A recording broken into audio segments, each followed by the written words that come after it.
Thank you, Riv. Now we want to ping you guys on Twitter once again, and we're looking to see how you're enjoying Championship Weekend. So remember, send your pictures to @LOL Esports and use the hashtag LCS so we can highlight a few of them a little later on. All right, but now it's that time where we have to let you guys know about another huge event that's happening on the horizon. We've got the Mid-Season Invitational coming up where we bring the top teams from around the world together in Tallahassee, Florida, and tickets are still available. So head over to lolesports.com and click on the tickets link for the lowdown on how you can snag a spot for all of the action. But first, we've got all the action-packed stuff here today, and every fan here has an opinion on who's going to win. I mean, you've heard it throughout the entire segment here, and they all think that one or the other is going to be victorious, and they're pretty confident with it. It's Cloud9 versus TSM. Let's a 4-kill fight. TSM, crush it. TSM. Cloud9 dive in. 1 kills, 2 kills, 3 kills, 4. Cloud9, Cloud9, Cloud9. Cloud9. The thing that sold me as a C9 fan was when they were playing TSM in the first game of the spring split last year when I busted out Teemo mid. It just made me love the team so much. Meteos Cloud9, yes! I love that he takes over games. It's really fun. Like, what's wrong with C9? Nothing's wrong. They're just good players. They give quality games. I keep saying they're like the Yankees of LCS. What makes me a TSM fan is their personalities. Lufstein is amazing. I did not expect like super quiet, seemingly pretty well-mannered person, and out of nowhere just Lufstein is coming out of it. It was amazing. TSM has very subtle confidence. They're not overt about it. I gotta go with TSM. I think High versus Bjergsen will definitely decide which way it goes. Bjergsen's a powerhouse, there's no doubt about that, but High can hold his own. It all depends on the champion matchup. If Bjergsen gets an inch on him, he's going to take a mile. So I'll be cheering my best for High to withstand that onslaught. I think Darius will probably, if he feeds, they win. So hopefully he feeds and then they'll win. My favorite moment was when Wild Turtle, he got a quadra kill on Tristana. It was last season's championship game. Saw the Orianna ult into the entire front line, and I was heartbroken because I thought the game was over at that very second. Then Turtle goes and just starts dealing damages, hopping back and forth across the walls. Tristana is beautiful. Turtle on the triple, Turtle on the quadra. A second quadra in the playoffs for Turtle. I was so hyped. Stood up out of my chair when I was at home. It was amazing. Cloud9 is going to pull it off either with a base race or it's going to be a clear, decisive win.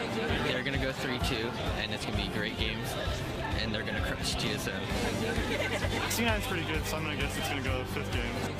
TSM's going to win it, definitely. I got to go with TSM. C9's time to shine. It better be C9. It's got to be C9. It has to be C9. Well, we got to hear from the fans. Gentlemen, now it's your time to throw in your predictions. So I'm going to start with you, Zyrene. Who are you going with? I'm going with a team that I voted against twice, and I was wrong both times. Santorin told me they were going to bring it home. I didn't believe him, but I have to go with defending North American champions, Team Solo Mid. All right, that's a pretty strong endorsement there from Zyrene. Freak, what about you? Well, Zyrene, as we know, we talk a lot. I don't respect your opinion very much, but every once in a while a blind squirrel finds a nut. I agree with you. Team Solo Mid, I got the sideways hat going on. So I can look cooler by doing it. I think they're the favorites. It looks good. That's a good look for you, Freak. I'm going to keep it. Well, of course, to preserve the virtues of journalistic integrity, I will not be throwing a vote in. So it looks like, maybe TSM has the way on the desk here. And, goddamn, you know what? Is the sun bothering you guys? Because it bothers me quite a bit.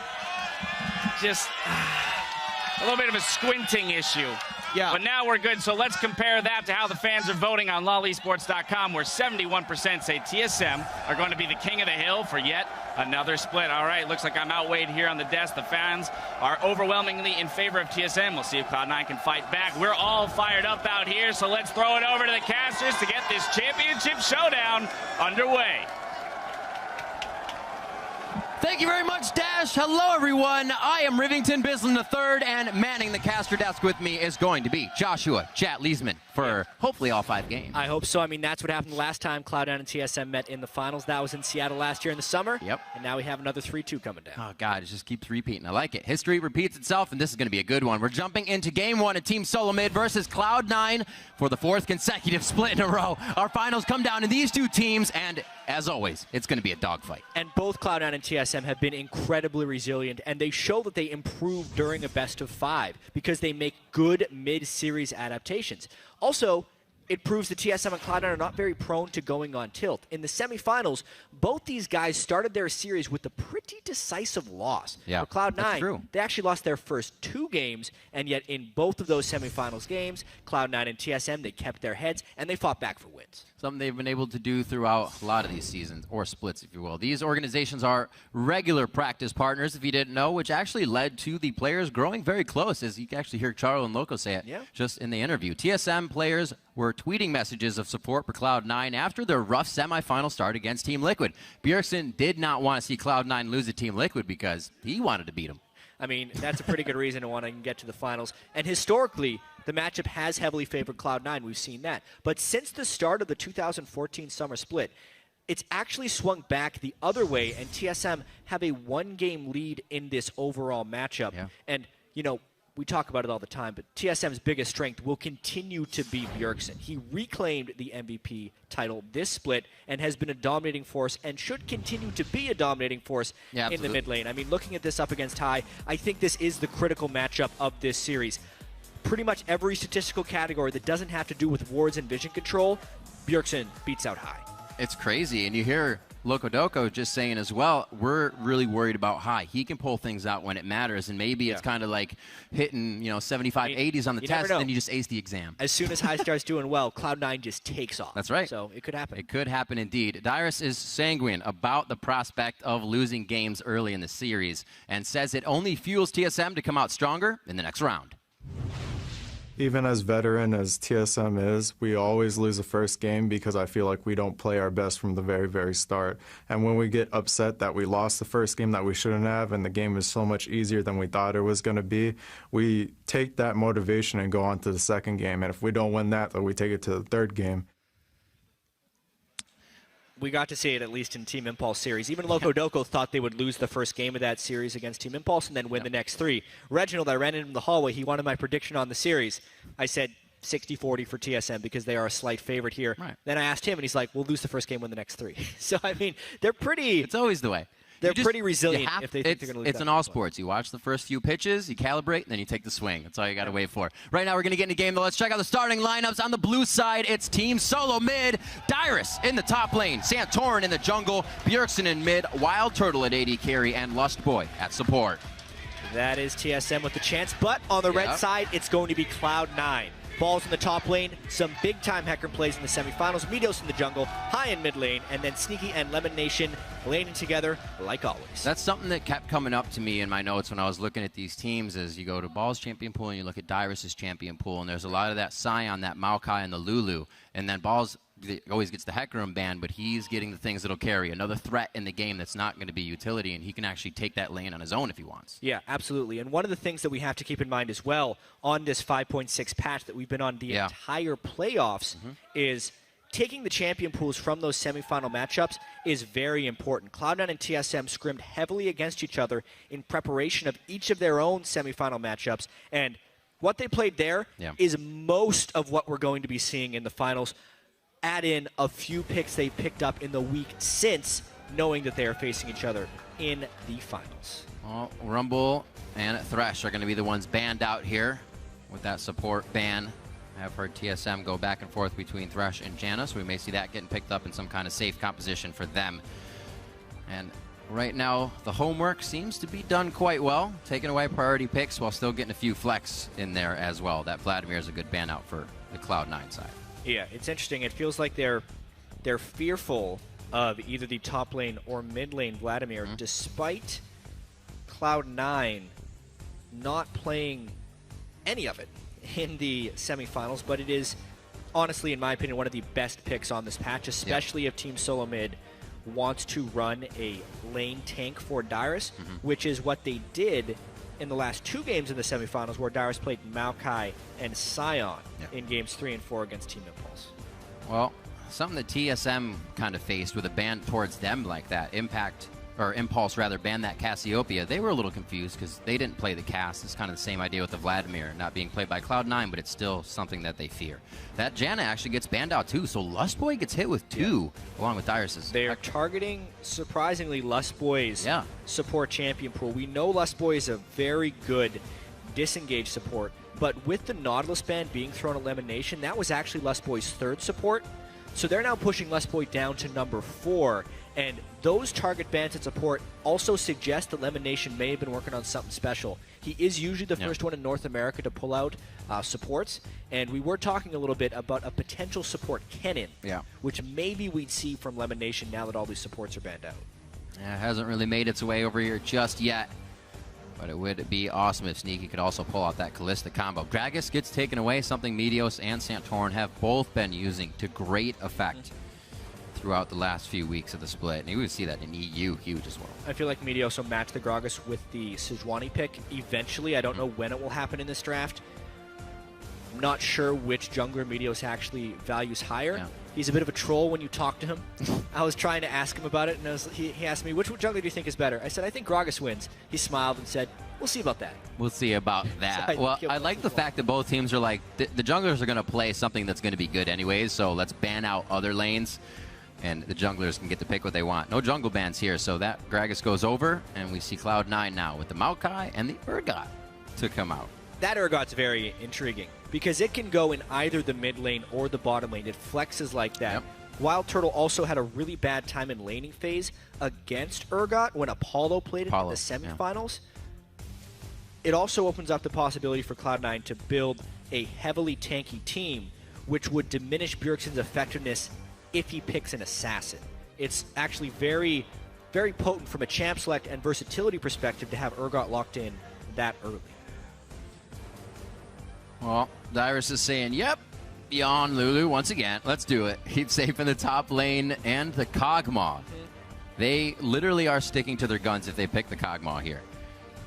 Within the video they just released, they said if we ever get that composition again and we have a Lulu, just pick the Kog'Maw. It'd be crazy if they actually just stick with that. They do have some protection stuff ready to go with it. Nami too. They almost, oftentimes, I say a team is best served by just locking in the champions immediately. But I think it was a little bit of a mind game there, hovering the Kog'Maw, saying, you guys don't want to pick all tanks, we'll just pick Kog'Maw. We're going to do it. We're crazy. But honestly, Lustboy being pushed down to his 4th support, Nami, is a throwback actually more to last split, where he played a lot of Nami. And it is also good disengage against a tank team, which Cloud9 is building up real fast. World of Tanks team. Look at this. Sejuani and Braum as well. So they're bringing the ice with the last 2 picks there. Going to be a great fight composition from Cloud9, something they have a forte in. Yeah, that'll be interesting. Now the question will be, how does TSM counter this? You know, Vladimir is already banned away. He's good against a lot of tank tops. You want to be able to build something that does sustained damage, AoE damage, or shredding damage against a tank. Orianna Kog'Maw is pretty good, but it makes them have one source of threat. Ziggs in an 80 carry would punish their grouping aspect. That's something that Cloud9's team is going to do. It's going to group heavily. So therefore, Ziggs and Jinx right there, that's a lot of AoE damage that can maybe punish a tank ball. You were correct that Turtle had a hard time against that Urgot, but once they got out of lane, he was definitely racking up the kills with a Jinx. So he will once again pick that Jinx. We'll see if this is actually Sneaky's, though. I like the Ziggs a lot more compositionally, but in order for Bjergsen to be on a playmaker who can roam and impact lanes, Ahri is his style of pick. That's more of a pick that is just saying he is going to beat high and be able to impact other lanes. Not as much about the team fights, because if Bjergsen can win the lane, then he will have the impact in those team fights. Well, hopefully they can get a little bit of wave clear for Cloud9 in this last pick. Not a whole lot represented by this tank lineup that they're bringing to the table just yet. They can sure fight a good fight, though. Well, now we'll get to see whether they pick an AD carry or a mid laner, which will define Cloud9's team composition. We've been wondering what high breaks out. What if they did a Corki mid here and then threw Urgot in the bottom lane? Corki was High's best pick pretty much in the semifinals. That is still left up. Or just speed for the Tonks. So there's their wave clear. Yeah. That's really interesting. I can't wait to see High's Urgot here against Ari. That's maybe what's going to make or break this game here, because if High can prevent Bjergsen from roaming, the tank ball in teamfights could be overwhelming from Cloud9 since they get the Sivir speed behind it. But looking at TSM's team composition, it's a lot of comfort champions or old comfort champions. Recent comfort with the Gragas on Santorin, and old school comfort with Lustboy on Nami. We'll see how practiced he's kept that with all the other supports he's been. Bjergsen as well, tipping back to Ari on this one's going to be very nice for him. A super comfortable laning phase in that one if he can stay away from those charges. We have not really seen High on this Urgot. Loco said it's up to him on Cloud9's side to be the one to pull out all the stops, the new champions, and do that. It was funny listening to Bjergsen because he's worried about Meteos and Santorin. He thinks they'll have the biggest matchup. So everybody's got their mind set on somebody else who's going to do well in this match, which means I think we'll get a good game from everyone, Jad. Yeah, and we know with these guys, the game one, while it is important in the overall context of the series, does not decide the series in any way. A lot of times they're champion pool testing in these first games, and things will change drastically afterwards. But honestly, those are some pretty cool team compositions for game one. Let's see what happens. We've had best of fives for last 6 or 7 series. Both the semifinal series in Europe were best of 5. The third place matches were all best of 5. The first finals was best of 5. So the teams are loading onto the Rift. Let's see if we can get another one. Let us know how you think the series is going to play out. Tweet hashtag TSM win or hashtag C9 win to @LOL Esports. And as always, we'll be checking those throughout the game and see how you are voting. The crowd is ready. All the lights lighting up, the thunder sticks being clapped. The crowd outside is ready as well. We are on to the Rift for game 1 of the 2015 North American Spring Split Finals. I think it's safe to say everyone is ready for this one, Riv.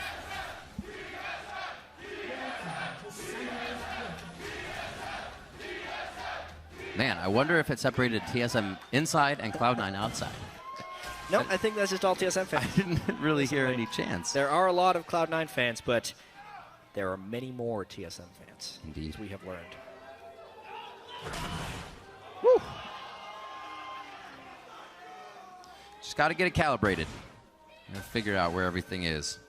Scope was off a little bit. So the early wards aren't getting too deep here. Santorin's obviously able to just brute that one in. I'll give Meteos a little. No, it should be down before he goes for his Raptors, rather. So nothing big coming from anybody in the early game. Turtle's going to sit towards the top lane, and it does not look like they're going to get the 2v2 matchup. Yeah. One of the nice deeper wards, though, that was placed there by Santorin was actually trying to stop Maokai from stacking saplings and taking the Raptor camp. Oh. Somewhat risky ward to get in there, but the fact that he has done so will deny balls a little bit. We're talking about balls being on the Hecker and being on something that can carry to the Maokai this time. Still do a sufficient amount of damage. Yeah, I mean, he didn't get to play it that much. The Maokai, that is, only 2 times in the semifinals, but throughout the ending of the regular season, the Maokai was the pick for Cloud9 to lock in with their very first choice. The fact that they were able to just kind of get it this time without having to put a huge priority on it, first pick Gragas being over on the other side, is rather valuable. Lustboy trying to do some Nautilus things on Nami. Still working with water. Not the same. Not a problem. I think.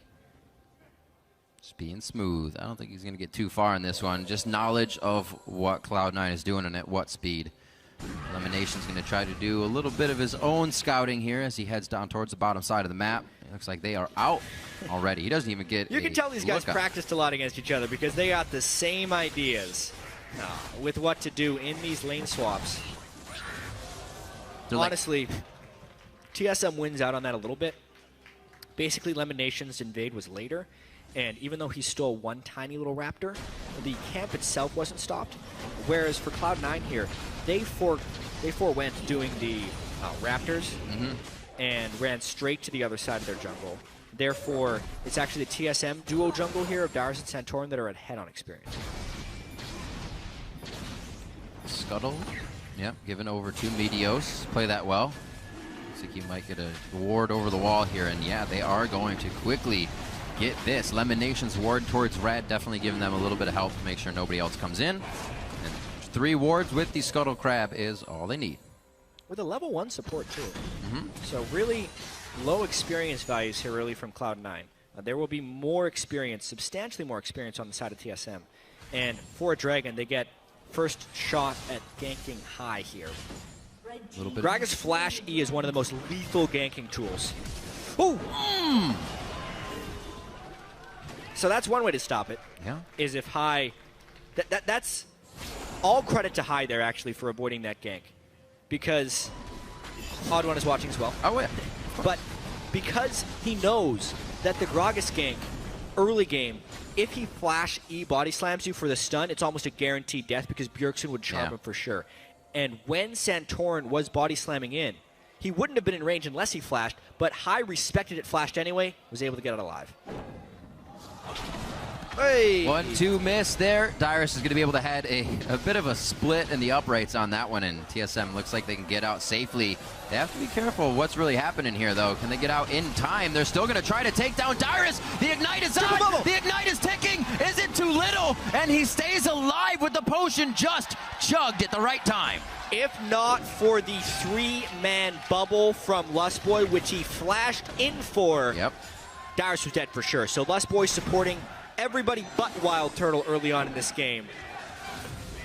Yeah, Lustboy doesn't even need training wheels back to these champions. He's just straight off and running. No mistakes, all plays right out of the gate for him. A nice hit by Bjergsen. He needed that 5-4 in this lane, not too far behind, but he's been taking those corrosive charges a little too much. And High has that upper hand. 34-25 in the mid lane right now. So Turtle freezing away in this top lane. Shouldn't really see any trouble for quite an amount of time in the game here. So he should be big for TSM come mid-late game. And someone who is not very big right now for Cloud9 is actually Balls. Level 2 on Maokai. Everything has gone against his farming early on in the game, which typically does not work out for Cloud9 when they need him as an initiation threat. Think about the very early jungle. Lustboy pushed him off of the Raptor camp. He couldn't share that. The first experience Balls actually got was sharing the wolves on the other side of the jungle. Then he never even got lane experience because the dive was shut down. He never got kill or assist gold. And now he's set up in a lane against Lustboy and a level 5 Jinx. There is no way he gets meaningful farm in the next few minutes.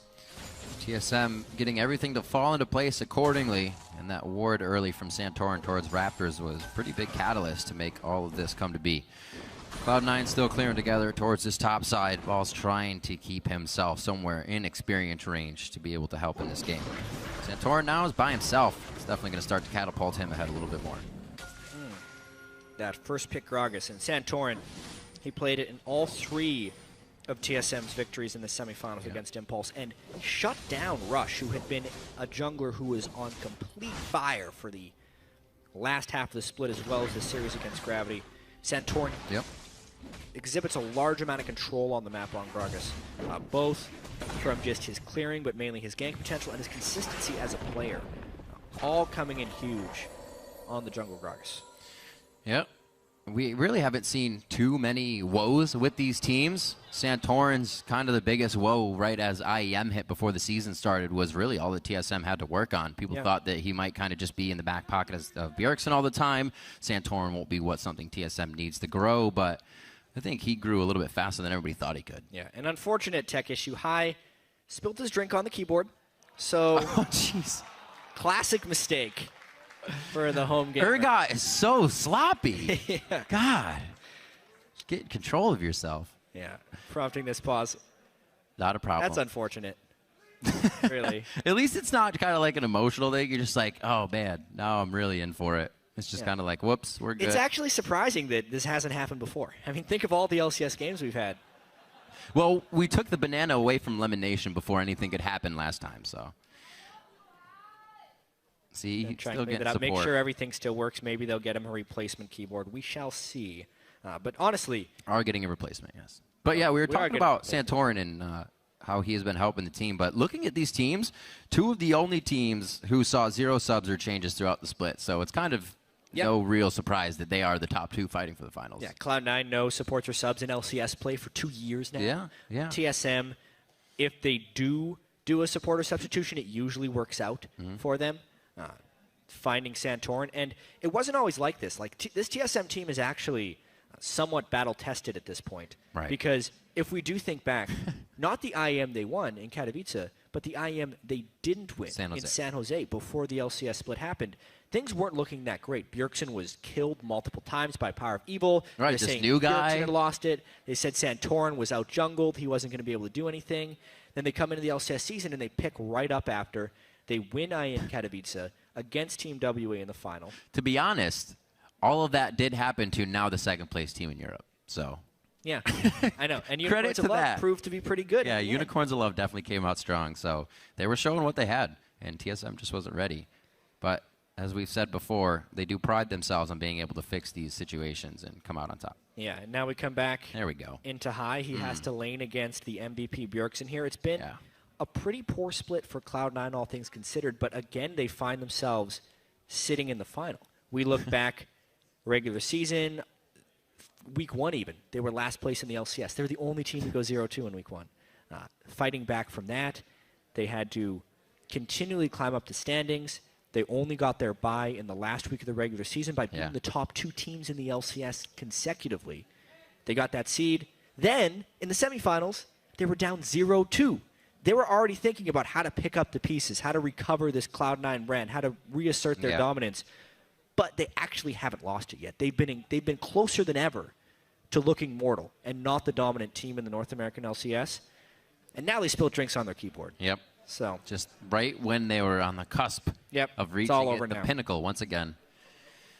It's different to look at, though. The way they surged through the split is almost scary if I were them in the first split. Hey, they beat it so well, you almost can't quantify how that was, why that was. Was it just because teams weren't ready? Were they always getting the better picks? Was it in Champion Select? What was that Pandora's box, and can you find it again? Because that is the real question, right? Where did that Cloud9 go? Or did everybody just get amped up and better because they were good and they raised the competition? Trying to recapture the dominance of their 25-3 split they had when they entered the LCS. I don't know if we'll ever see another North American team as dominant as Cloud9 was. Because honestly, the scene has grown so much since then. We look at the successful brands in North America now, and it's the teams with the coaching staffs and the experience and the top talent they've been able to recruit. And that's what ends up in the finals here. Cloud9 with the experience, TSM with both, and now we're back in. High's replacement got his keyboard. Yes, he did. I was always a big proponent of fresh blood in a scene, being able to do very well, wanting it more, going even harder. Not that it has fizzled out for these teams. The veteran status is now what brings them to this level, and caliber of play. A lot has been dodged out by Fancy Feet High, but even with 4 legs, he can't tiptoe out of that one. High goes down for first blood in the mid lane after a rinse and repeat follow-up after they blew his flash. Ruthless right there, right after the pause. Now, teams cannot communicate during tech delay pauses like that, so that wasn't something TSM hatched up. That is something they were able to execute as soon as we get back into the game, and it punishes High heavily. Bjergsen with first blood is never a good thing for the enemy team. Never a good thing. He also doesn't really have to just throw anything towards magic resistance right away, so he can go ahead and build ability power and be even more of a menace here if he wants to start to get the roam on. Waiting for that 6 on Santorin still until we get another big gank from him. But everybody on TSM happy with how that went, and really not looking to push it too hard. We're going to get this top lane with a bit of damage. Actually, going to let the wave just clear out. We might even get the rotate to bottom. Yeah, Mina's going to try and pick up that free farm. It's, again, unfortunate that this isn't going to the Maokai, who is being more and more denied. Overall CS, 10 CS and level 4 on the Maokai, as the TSM vote is still 2-1, basically. And for good reason. TSM playing this early game quite well. Experience leads throughout. Even the first blood gave him the gold lead. The Dragon was given up for that experience, for the most part. Now, BF swords on both AD carries as well, who have been farming at a pretty reasonable clip since they're not laning against anyone. Safe days for them. Wild Turtle is happy to do that. And without Sneaky really being on that Lucian, we usually see him take a back seat as well. Looking at that lane now, a nice bit of trade damage going over to Lustboy, but they have all the mana in the world to stay in this lane, and with 30 seconds here, I'm sure one of them would love to get that damage trade in their favor to make Dragon a little bit easier. Rotation already towards the bottom side from Santorin, but he is warded out nicely by, I believe, Lemon Nation's work down there. Slowly coming in for the gank. Another spot out here. They've already got the pings. They are pretty much ready. Meteos' top lane, though, so they may still try to go for this bottom side, knowing the aggression is there and they could be safe for the dive. Whoa, Darius, that was unnecessary, man. Darius blows his ultimate. Maybe the length of the chase scared him too much? Yeah, he's like, he's going to have backup if he's being this crazy. You can't see high in mid lane. Yeah. Ari had moved away. Interesting. Something they may be able to use here. Good timing to happen at Dragon. Because of the length of the steal, though, TSM able to steal the blue buff as well as prop up the Dragon take. So, while Darius' ultimate was unnecessary, Meteos' chase was even more unnecessary. I think Meteos was tunneling a little bit on giving balls space to farm by getting Darius out of there, but it did cost them pretty heavily there, losing blue buff to the enemy mid laner as well as the Dragon. Everything happened in a matter of seconds. You think it's going one way, then the other. TSM makes a good move for Dragon, and with the kill, now a Dragon in the lead. It's giving them 600 gold. Staying out of the way of elimination here. Both supports about to hit 6 in that bottom lane. Things could start to get crazy. Junglers are hovering that bottom side of the map, and already have had a bit of hand in the first bloods we've seen, Santorin being in that mid lane.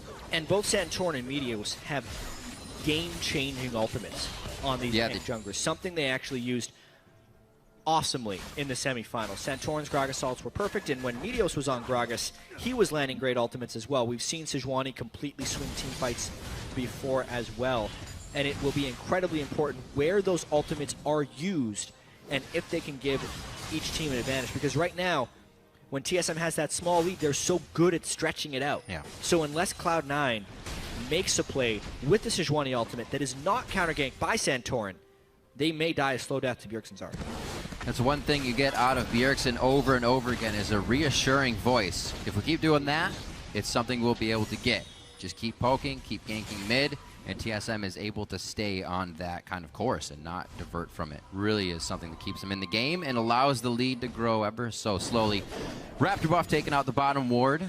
It also delays Sneaky's back here, so they may be able to get a little bit of action on this turret. Yeah, it may cost them a lot of this turret. The turret no longer has that extra resistance because we're 11 minutes into the game.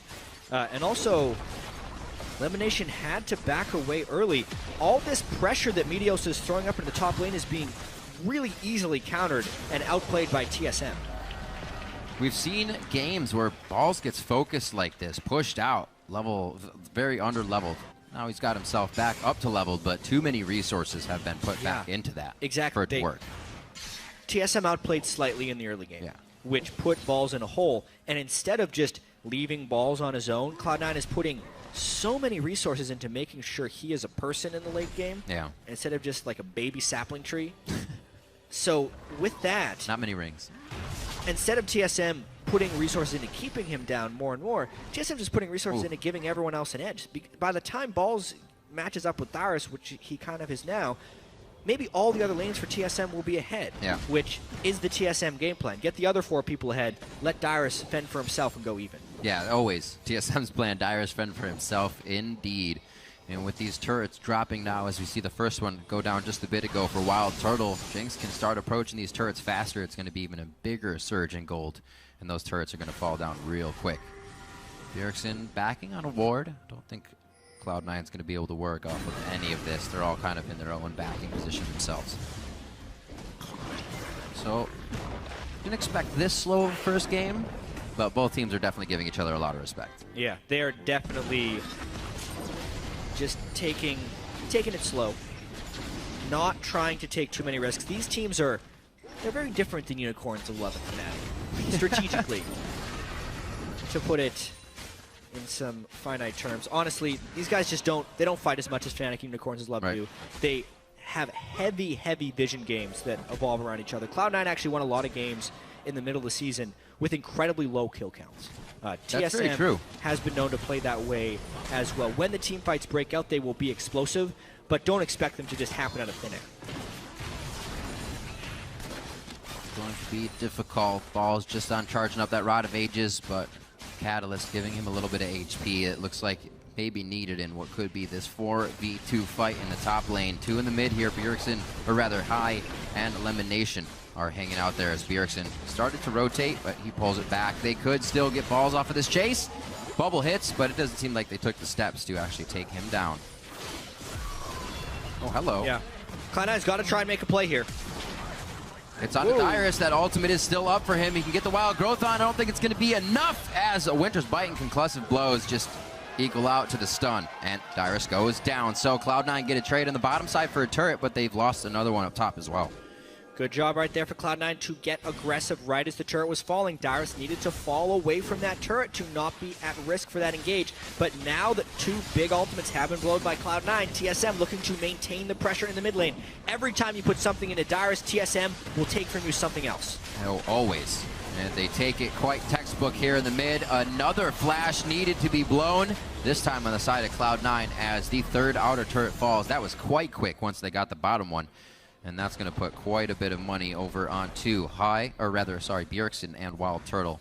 Both of them has 1,000, and Santorin just hit that as well. So burning a hole in their pockets, they decide to stay on the map for a little bit longer, get the vision they need to make sure Dragon is all covered.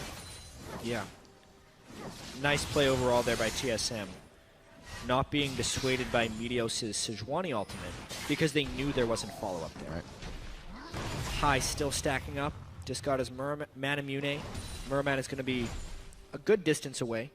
Let's double check that. It's at 391 of 750, so it's not stacking incredibly quickly. Right.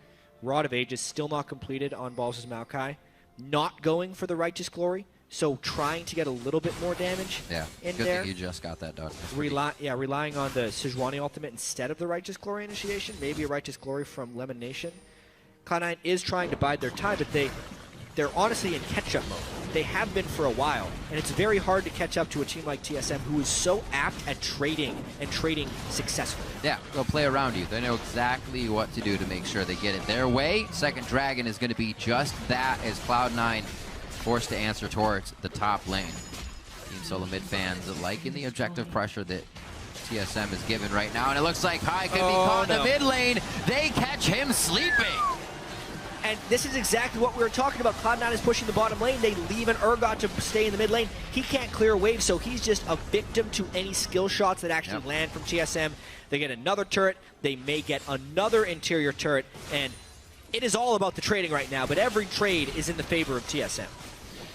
Bjergsen plays Urgot a lot himself and fared well against High in the mid lane. 30 CS up as both second tiers are being pushed on either side. Cloud9 is kind of squeezing these, I wouldn't say advantages, but ways to cling back into this game just as TSM gets all of their advantages. Small things towards Cloud9, big steps for TSM.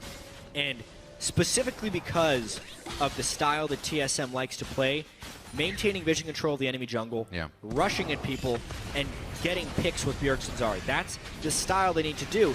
And with 5 turrets killed from TSM and even 3 from Cloud9, the map is opened up substantially, which leaves many more dangerous corridors to walk down for Cloud9 and only increases the risk of Bjergsen being able to punish them for Ahri. In an ideal game, team comp versus team comp, the turrets aren't being traded if you're Cloud9. They want it to be a condensed game, a smaller game, so the tanks can actually find team fights again and again over knowable objectives. But when the map is this open, it actually favors TSM, which is why they've been so willing to trade these turrets. Just able to find Cloud9 at any chance. Ward's already on the bottom side, so they know Maokai will be teleporting into this next fight. They could once again zero somebody out before any of that happens. But they're not moving without safety. Always making sure wards are cleared here. Making sure they have the advantage on that side of the map. Dyrus finishes up Athene's quite a bit ago. Trying to be still useful in this game after getting pushed around quite a bit. Good stuff. Still, that first kill onto Bjergsen is something that Santorin focused. Team Solo Mid wanted to make sure that High was not a factor, and Bjergsen had an edge. Santorin traded flashes with High early on in the laning phase. They got the return gank before High's flash was up. About 30 seconds before his flash was up. So that's very they were true. definitely keeping timers on that flash from High in the mid lane. And those are the only deaths of Cloud9 this entire game. They have been trying to avoid the pick potential of TSM, but in doing so have taken some unfavorable trades, which now make it harder and harder to avoid the catching, roaming team of Team Solo Mid. Hit the shot caller and hopefully silence him as well in the process. Towards the top lane, the zap will not make it across, but Vision allows them to know they can go for the Gragas cast. That's onto Balls now. little bit too much defense for them to break through those tanks, and quite a few ultimates used by TSM there. What an awesome matchup of junglers right there. Santorin landing a great ultimate on Balls, but then because Meteos landed his ultimate on Sejuani, he neutralized him. Two good junglers there making some nice plays. Fan zone, very sunny outside it seems, enjoying the matchup.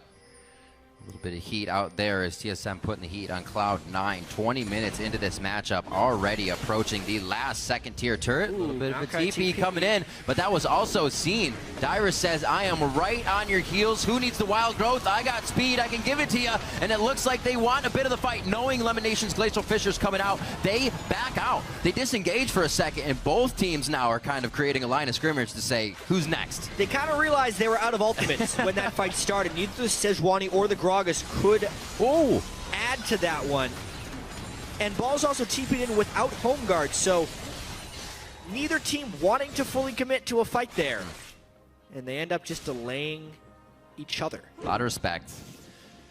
Bottom wave needs to be cleared out here for Cloud9, so this actually works out nicely for them that they can, relieve a little bit of that pressure, start to get some breathing room.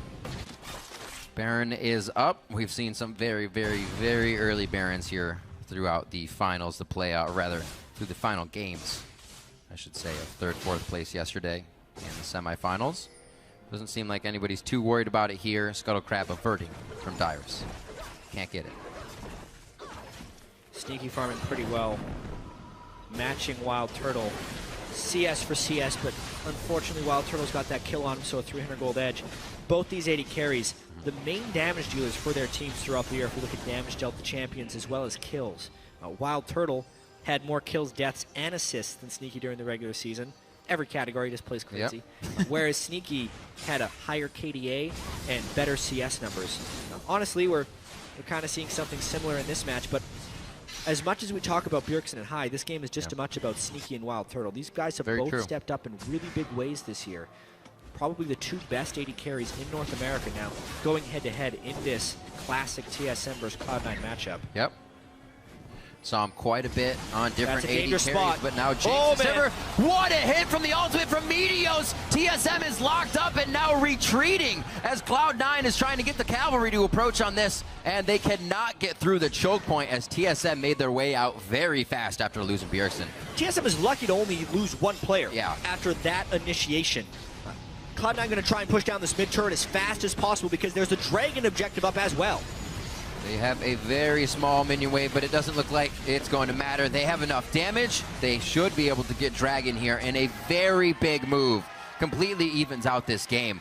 Next few turrets are going to be really big. The fact that Cloud9 could posture outside of the Dragon with that many missing turrets, they're missing 4 turrets on the Dragon side of the map that is all danger walking through.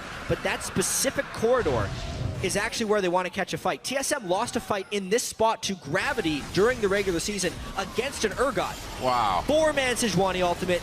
Giant Sivir damage coming in as well. High is not even involved in that fight. I think that's the main reason you only saw 1 casualty, because no one else could be swapped back into the team for additional kills. But it puts Cloud9 back in position in this game, and critically gives them some time to set up defensive wards. It's just a whole lot of high-level play coming out of that. Cloud9 got the engage they wanted, which they'll probably never get again. Most teams would have completely died in that situation, which TSM didn't actually die. They disengaged. These guys are on point on both sides. Cloud9 somehow needs to find that one more time. A hole in TSM's vision control. They have a double sight stone and 2 upgraded yellow trinkets. Previously, Cloud9 was the team that did the double yellow trinkets because Meteos would like to put more of his gold into combat items, and they'd get less vision denial, more overall vision. TSM should have more overall vision right now because of the double sight stone. They had like 4 wards on that spot. 1 ward got them out there. 4 people on this team, aside from Wild Turtle, can keep 3 wards out on a map indefinitely, and they didn't have the wards there for the Cloud9 fight. Just a lapse in vision control there from TSM, costing the Dragon. Taking their time for right now, that is for sure. The gold is even right across the board with the Dragons. And kills! Thought Santorin was going to be stepping a little too close, but he's able to suck in his gut there and get out of the way of the Winter's Bite from Lemonation. Cloud9 is now, you can see, kind of on the forefront here. They want to start the engages. They're not afraid anymore. The team has grouped in mid, and they're looking for Team Solo Mid to make another mistake. Yeah. Well, what's happened now is Cloud9 has successfully denied a lot of the vision.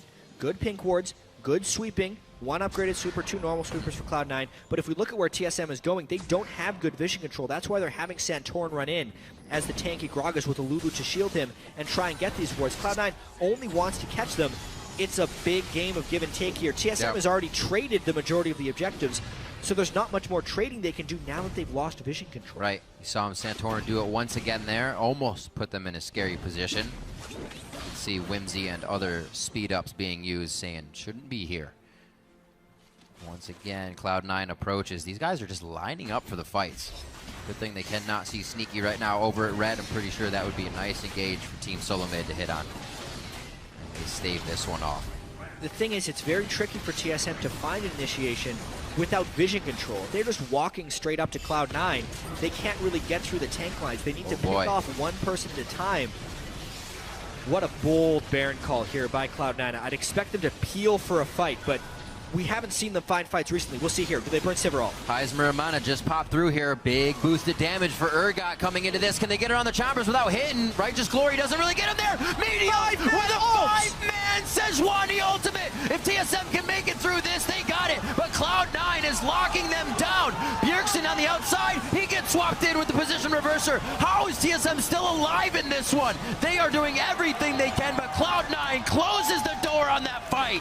A 5-man Sejuani ultimate. Have you ever seen a better Sejuani ultimate in competitive play?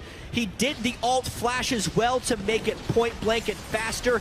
Beautiful initiation there by Cloud9, using their movement speed, catching everyone, and then running them down for the rest of the team fight. Absolutely incredible plays here coming out of Meteos. Struggling in the top lane to keep balls in the game and then taking control of the mid game by himself there with 2 huge ultimates. One from the blue and now that second one. Let's see it again. Game-changing plays right there. They walk around the chompers. Watch this. Ooh. Okay, so what he did is he actually flashed Q'd to get in point blank range and then just hit his ultimate. So he didn't actually instant cast the Sejuani ultimate, but the effect was the same because he was right next to TSM when it landed. The explosion radius stuns 5. At that point, Sneaky was able to get into the brunt of the TSM team without them getting protected, while Turtle did not do enough damage. Therefore, Sivir ran him down, and my goodness, that initiation from Cloud9 was legendary. Said it earlier, Jat. 2 words, game-changing. These junglers have game-changing ultimates, and I think we just saw that happen for Meteos. I can't believe he hit all 5 people. Like, TSM has been disengaging so well this entire game, and Meteos has landed one ult on 4 and another ult on 5. TSM does need to spread out a little bit. I think that's one thing we've learned here. Now with Baron Cloud9 trying to siege, it's going to be tough. It is going to be very tough for TSM now to reassess how to get back into this one. They still have a bit of vision on their side of the map, but these fights are happening right out in the open. And Cloud9 is using their fright prowess in this tank line to just get the fights done. A huge gold lead now of 4,000 after a neck-and-neck game for the first 25 minutes. Did not think that was going to be the way the game changed, that's for sure. What an incredible way for Cloud9 to start things off here in game 1. Down a ton of turrets as well, and it's not over yet because TSM can still catch out individual members of Cloud9, and the only fights they've lost have been off of 4 to 5 people getting caught in the Sejuani ultimate. I think Meteos saw him there. Yeah. Definitely had sight. TSM has control over this dragon, though, because of poor back timings by Cloud9. They end up getting this 3rd dragon. I feel like that was to the wayside for Cloud9, but they still have to be careful as that creeps up towards 5. Aspect of the dragon is still something that can close the door right back on you. Cloud9 would not be feeling too good. We have a long series here. We are only in game 1, and 30 minutes is what we were kind of seeing as a lot of these games end yesterday, back and forth, and these guys are going to take each other to the late game. 3 kills for Sneaky now as he is really becoming a big factor over on the side of Cloud9. Wild Turtle's picked himself up a few as well. Wild Turtle going for the higher damage build with Phantom Dancer, but Sneaky completing his third item faster. They also catch TSM out of wits. Wow. And they push straight down. That's an inhibitor gone, most likely. Wow. A lot of respect and a little bit out of position for TSM on that play. Yeah, I think TSM was willing to concede a bottom turret and were just a little bit out of sorts with where they're going to be going. Yeah. They actually have a lot of wards sprinkled around the dragon area / that side of the map, so it is a little bit inexcusable that TSM gives up that turret so uncontestedly. But with that inhibitor down, that is mission successful for Cloud9 with the Baron buff. They can now use that pressure of super minions the next time a major objective comes up, like when the Baron respawns. See what kind of items everybody's getting in their inventories. Definitely synergizing with the team is kind of the name of the game here. Lockets, Righteous Glory coming out, something that can also complement and complete champions on your team. It's been the focus as well for both. Lustboy has focused the Mikhails as well to get that position reverser off of whoever High is going to be targeting. It's also to just stop the Sejuani ultimate. Yeah, that too. The one. Hopefully you're not all 5 in at that time. Please no. So we almost have the Zanyas onto Bjergsen as well, kind of just behind on core items that would make these fights a lot easier for themselves. Dyrus had that needlessly large rod, which he kind of passed up the Lucidity boots to get, but has finished those now. Turtle. Uh-oh. Put the shell on. This could be bad. This would be great for Balls as well. He needs to get something to get back into this game. He's been benefiting from everybody else. Oh, they're going to give it to High. Assist money is still good money. Yeah, this is a situation where TSM couldn't trade something back, so they have clearly lost control of this game. When Wild Turtle was out too far trying to farm that wave. There's a lot that TSM has lost here, all because of Meteos' ultimates. And we kind of knew when Meteos picked this Ahri that for TSM to win this game, he was going to have to win lane, transition that advantage to other lanes, and then use vision control to continually catch off Cloud9. The first thing happened. He won the lane with the Ahri. As far as transitioning to other lanes, not really, because Cloud9 was trading objectives, which would have set up the third play from TSM, which is starve the enemy out of vision control, get picks, use those picks to catapult them into objectives. But as TSM was going for those picks, miraculously, Cloud9 worked around TSM's vision net. Meteos landed several good ultimates, and now the vision net is gone. So in full 5v5 team fights, TSM, unless they play miraculously and Cloud9 misses some big ultimates, TSM is destroyed in those full 5-on-5s. Therefore, they've kind of lost their main win condition and are now relying on Cloud9 to make a mistake. That early game of Sejuani in the top lane was what TSM worked off of. They dropped all 3 outer turrets immediately. But like you said, no roaming. I think Bjergsen's and the team's focus was to take down High too much. Those 2 kills kept him to the 2nd tier turret, which easily becomes roam, right? After that first tier's down, you get the inner wards, and you're all over the side lanes. High is down 80 CS to Bjergsen. I mean, we can see that they shut down his Urgot, but without the focus, they're not dealing with other stuff. TSM scattering this time. No 5-man Sedge ults today. The pop on Santorin, that's his flash. Explosive cast goes out to try and save his life. It's a nice set of chompers from Turtle. The tsunami as well from Lustboy coming through, and they may be able to just retreat into the base. That would be the best of the situation for them right now. On to Lemon Nation. That's going to be a lot to take him down. Cloud9's not able to get anything out of this as they're kind of floundering around in mid right now. They were trying to take the minions. Lemon Nation did not get the backup of his team there. Re-engage. Going on to Lustboy. That's the blade. Almost the boomerang coming in from Sneaky. One more shot. He is able to get Lustboy. Turtle falls. And Cloud9, they don't back up. They go right through the front door. And the super minion could make this the game for them. High held on to his position reverser for so long. He waited for Bjergsen to try and make a play. They slowed down Wild Turtle Balls with the reinitiation. That's why they kept the Maokai in the game. Cloud9 takes game 1. What a swap from a great early game from Team Solo Mid to come at 33 minutes. Cloud9 turns the game on its head and takes down TSM for game 1. 11 kills to 4, so a fairly controlled game overall by Cloud9.